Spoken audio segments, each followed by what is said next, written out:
अस्सलामुअलैकुम नाज़रीन, आज हम आपके लिए लेकर आए हैं रमज़ान मुबारक का बहुत ही ख़ास अमल। ये अमल जो है ये आपने इफ्तारी के टाइम करना है और इस अमल को करने से मुश्किल हाजत जो है वो आपकी पूरी होगी। इस अमल में हर परेशानी और मुश्किल का हल मौजूद है और इससे हर जायज़ ख्वाहिश जो है वो पूरी होगी। अमल कुछ इस तरह से है, आपकी परेशानी और मुश्किल को हल करने के लिए मैं आपको ऐसा वजीफ़ा बता रहा हूँ जो आपने इफ्तारी के बाद करना है। करना आपने ये है कि इफ्तारी के बाद यानी नमाज मगरिब के बाद 10 बार सूरत फातिहा, 10 बार सूरत इखलास और अव्वल व आखिर 3 बार दुरूद शरीफ पढ़कर अपनी हाजत अल्लाह ताला के सामने पेश करें।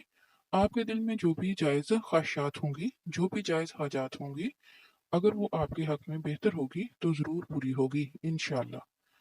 इस वीडियो को लाइक और शेयर ज़रूर करें और सदका जारिया की नीयत से दूसरों तक पहुंचाएं ताकि कोई भी इस अमल से महरूम ना रह सके।